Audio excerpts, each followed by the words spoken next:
पश्चिम महाराष्ट्रातील मुसळधार पावसामुळे मिसिंग लिंक मार्गावर झालेल्या भूस्खलनाच्या घटनेवरून राज्य सरकारवर विरोधकांकडून टीका होत असतानाच मुख्यमंत्री देवेंद्र फडणवीस यांनी जोरदार प्रत्युत्तर दिलंय। मिसिंग लिंकबाबत अफवा पसरवून महाराष्ट्राची बदनामी करण्याचा प्रयत्न होत असल्याचा आरोप त्यांनी केलाय। माझी बदनामी करा पण महाराष्ट्राची बदनामी करू नका असं सांगत राज्याची प्रतिमा मलिन करण्याचा प्रयत्न करणाऱ्यांवर कठोर कारवाई केली जाईल असा इशाराही त्यांनी दिला। घडलं काय तर त्या ठिकाणी दरड वरून कोसळली, वरून कोसळून जो पाण्याची कमान आहे त्या कमानीवर पडली, ती कमानीचा भाग तुटला आणि दरड खाली पडली। ती त्या ठिकाणी मलबा त्याचा तयार झाला।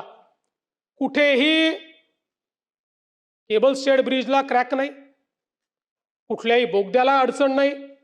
उलट लोकांनी तर सांगितलं की बोगद्यामध्ये इमर्जन्सीची बटन दाबल्याबरोबर 3 मिनिटांमध्ये क्रेन आमच्याकडे आली। अनेकांनी सांगितलं बोगदा होता म्हणून आम्हाला त्या ठिकाणी आम्ही वाचलो, पण लगेच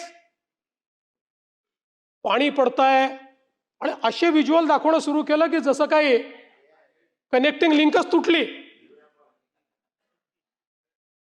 आणि काही लोक ज्यांना तोंडखुरी आहे, आमचा विदर्भातला शब्द आहे, ते असे सुरू पडले की जणू काही 7,000 कोटी पाण्यात गेले। जयंतराव, 18 तासामध्ये ट्रॅफिक सुरू झाला। यांच्या थोबाडावर टिचून। आणि सवाल हा नाही आहे, अरे देवेंद्र फडणवीसला शिव्या द्या, त्याला सवय आहे, शिव्या प्रूफ आहे मी।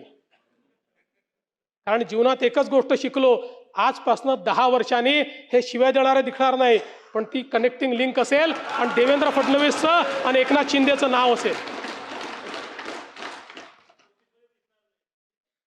पण माझा आक्षेप या गोष्टीला आहे, मला बदनाम करा पण महाराष्ट्राला बदनाम करू नका।